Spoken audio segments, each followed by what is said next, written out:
Hola alumnos del curso de Teología, continuaremos a nuestras reflexiones en la disciplina Historia del Cristianismo 2. Hoy vamos a hablar sobre la influencia de San Agustín sobre Lutero. Es importante entender esta influencia para que podamos comprender la construcción de la teología de Lutero, que es una construcción pautada en aspectos teológicos, pero también filosóficos, que tienen su origen en San Agustín. Es claro que podemos entender esto más evidente cuando vemos a la vida de San Agustín Lutero. Lutero era miembro de una orden agustiniana. De alguna forma, él ya tenía acceso y encontraba con mayor facilidad las referencias a San Agustín. Esta orden a la cual Lutero estaba vinculada era una orden medieval fundada en 1243 a partir de una bula publicada por el Papa Inocencio IV. Era una orden bastante consolidada en Europa cuando Lutero comienza a vincularse a esta orden religiosa. Esta orden tenía miembros en toda Europa, que en algún determinado momento, especialmente después de la Reforma Protestante, muchos de esos miembros abandonan esta orden y siguen a Lutero, considerando la proximidad de conceptos de Lutero con San Agustín. Es importante entender esta influencia, tanto que hay varios autores, y apenas cito algunos, que llaman la atención para ese vínculo de Lutero con San Agustín. Por ejemplo, el teólogo Richard Valge dice que si San Agustín hubiera vivido en el tiempo de la Reforma, se hubiera unido a Martín Lutero, mostrando la proximidad de Lutero con Agustín. Otro autor, teólogo presbiteriano, dice que el sistema de doctrina enseñado por Calvino es solamente el agustiniano, conforme se ven todos los demás reformadores, pues si la reforma fue desde el punto de vista espiritual un gran avivamiento de la religión, desde el punto de vista teológico fue un gran reavivamiento del agustinianismo. Se está diciendo aquí que Lutero tuvo mucha influencia de Agustín y Calvino también. Aquí está la importancia de conocer a San Agustín para entender los principios de la Reforma.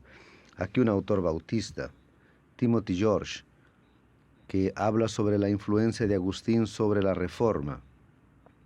La línea principal de la Reforma protestante puede ser vista como una aguda agustinianización del cristianismo, o sea, trayendo elementos pensados y tratados por Agustín y fortaleciendo el cristianismo.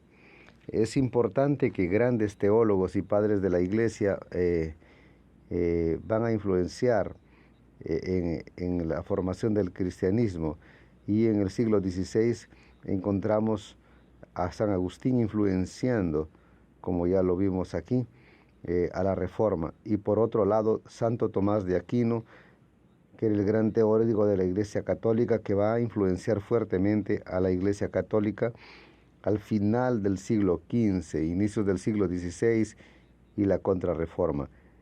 Tienen una gran influencia de Tomás de Aquino. No quiere decir que los protestantes no deben leer a Tomás de Aquino y que no se pueden buscar referencias en San Agustín. Estoy hablando de dónde estaba su mayor vínculo. Los católicos estaban en Tomás de Aquino, al cual llamamos de tomismo, y los protestantes un vínculo más fuerte con San Agustín. Todo esto se está dando por causa de varios elementos históricos que quiero retomar. ¿Qué es lo que estaba sucediendo en la formación de la Iglesia y cuál es el pensamiento de Agustín para luego ir a la Reforma? En los primeros años de la Iglesia surgió un movimiento bastante importante llamado de pelagianismo, cuyo principal motor o representante era Pelagio, que defendía la absoluta libertad y la autosuficiencia del hombre, que decía que la voluntad del ser humano es perfectamente libre, que la voluntad del hombre es perfectamente libre y, y el hombre sería dependiente apenas de sí para evitar el pecado. La centralidad estaba en el hombre, no dependo de Dios, de Cristo, para librarme de pecado. Dios me creó con libre arbitrio y voluntad, y a partir de mi propia voluntad puedo librarme del pecado. Esta es una forma de pensar de Pelagio que se opone a la idea de la dependencia de Dios. Aquí el ser humano no tiene dependencia de Dios, consigue por sí mismo de librarse del pecado. Pelagio cree que habría una justicia infinita de Dios. La justicia de Dios sería infinita y por causa de esto, Dios sería justo lo suficiente para no imponernos algo que nuestras fuerzas no pudiesen alcanzar. Si Él es justo lo suficiente para imponernos algo que no podríamos vencer con nuestras propias fuerzas, entonces conseguiríamos vencer el pecado con nuestras propias fuerzas sin depender de nadie. Esto va a ser considerado una herejía, pero en este momento, en el tiempo de San Agustín, estaba en debate. La voluntad humana es perfectamente libre y depende solo de sí, y que Dios en su justicia nos dio la condición de superar el pecado sin depender de nadie, ni siquiera de Cristo. Aquí entra la cuestión de la justificación y cómo era colocada en la época de Pelagio. La gran cuestión aquí es el libre arbitrio. San Agustín se posiciona contra lo que Pelagio dice. ¿Qué dice San Agustín? He aquí un trecho de San Agustín. Por tanto, pienso que ahora ya ves, depende de nuestra voluntad gozarnos o ser privados de tan grande y verdadero bien. Con efecto, ¿habría alguna cosa que dependa más de nuestra voluntad que nuestra propia voluntad? Quien quiera que sea que tenga esta buena voluntad, posee ciertamente un tesoro más preferible que todos los reinos de la tierra y de todos los placeres del cuerpo. Está hablando Agustín aquí de libre arbitrio. El ser humano tiene una posibilidad de elegir, de escoger. Lo que Agustín va a defender es la fe. Escoger es decidir a Cristo o no. ¿Existe algo más verdadero o más importante que la propia voluntad del hombre y nuestra voluntad? ¿Será que existe tesoro mayor que nuestra voluntad? Agustín dice, sí, el hombre tiene libre arbitrio, voluntad propia, pero no es eso lo suficientemente para librarnos de nuestro pecado. A pesar de ser un bien, el libre arbitrio trae consigo un peligro, el cual es el pecado. Si tengo un libre arbitrio, como dice Agustín, el cual es un gran bien, sería justamente el libre arbitrio que nos llevó al pecado. Justamente la posibilidad de la elección es que me lleva al pecado. Pero es por el libre arbitrio que alcanzaríamos la beatitud, la necesidad de llevarnos a Dios. También puede llevarnos a Dios y alcanzar o a direccionarnos hacia un proceso de santificación, pero no lo consigo solo. Puedo escoger volver a Dios, pero solo no lo consigo. Esa es la gran diferencia. Pelagio dice que solos tenemos la posibilidad de librarnos del pecado. Agustín dice no, el libre arbitrio te lleva al pecado, pero no te libra de él. ¿Quieres librarte del pecado? Tienes que ir a Cristo para que haya un proceso de santificación que acontece a toda hora, a todo instante y a todo momento, y que en esta tierra nunca será alcanzado. Entonces tienes que ir a Cristo, tienes que ir a Dios. Por mí mismo no lo consigo. Abre camino para el pecado, el libre arbitrio, pero también para la búsqueda de la santidad. Imagínese usted si el libre arbitrio solo nos dirigiera hacia el pecado. No somos seres humanos pecadores, vamos a pecar. Por más que nos lancemos hacia Dios, vamos a pecar. Pero para el cristiano el pecado es un accidente. algo que se salió de la ruta y tenemos que volver al camino y volver a Dios y buscar la santidad.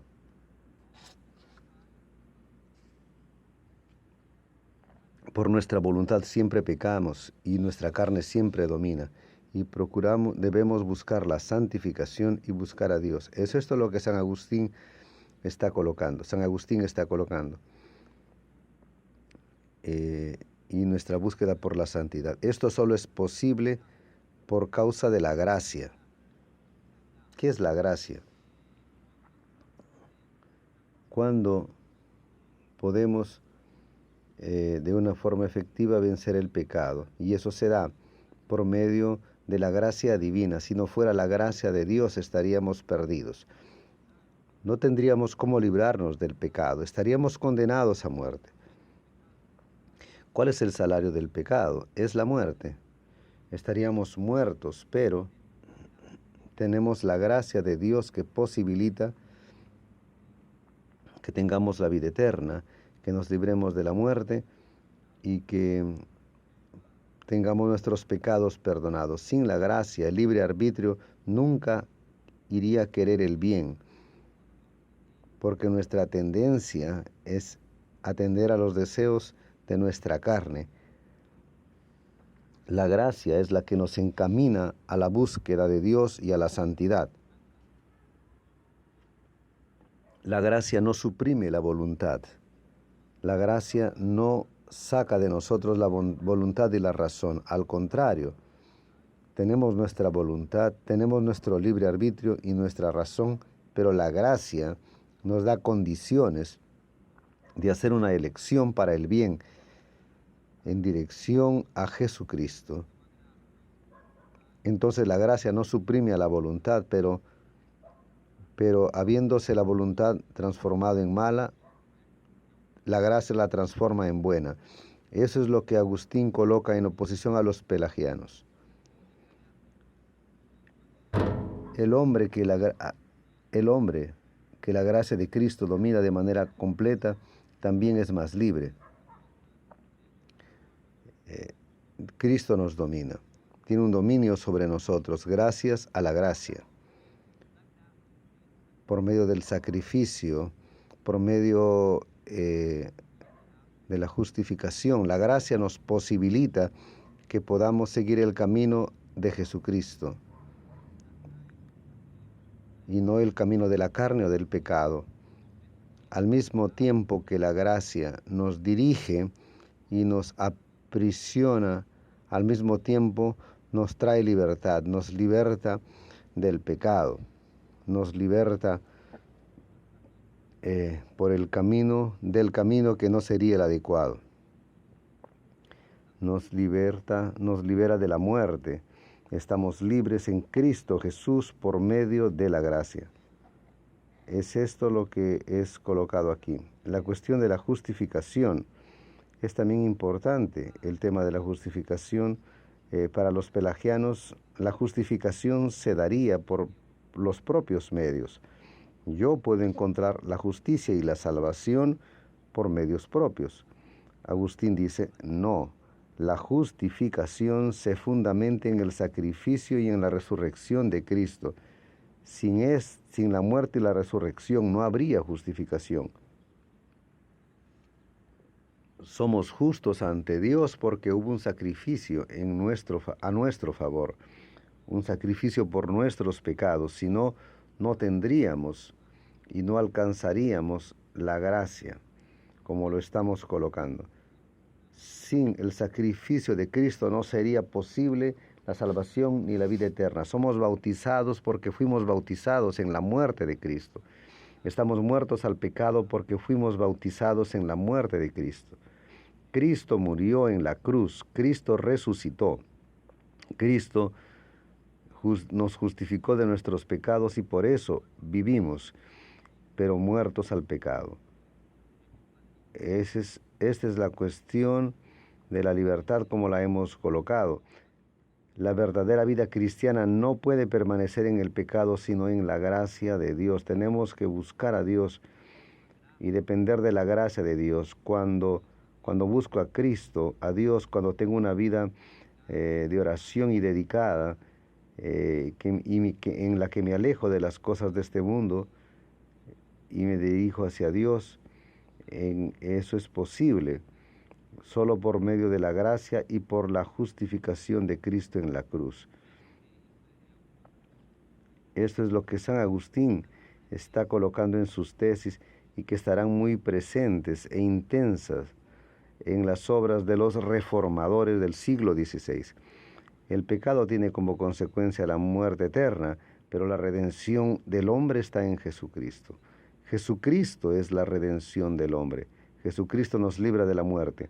La justicia de Dios se manifestó sin la ley. La justicia de Dios se manifestó en Cristo Jesús. No es que la ley no era importante en un determinado contexto.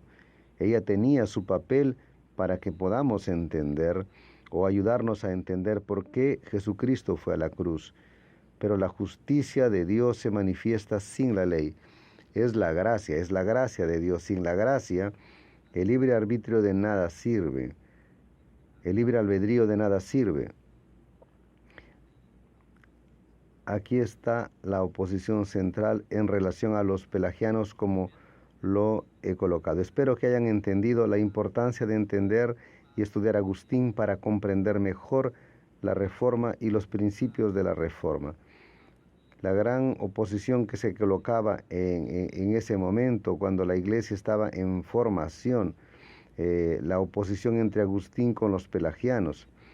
En ese debate, Agustín se coloca con ideas bien presentes en el siglo XVI. Espero que lo hayan entendido, que les haya gustado. Hasta la próxima.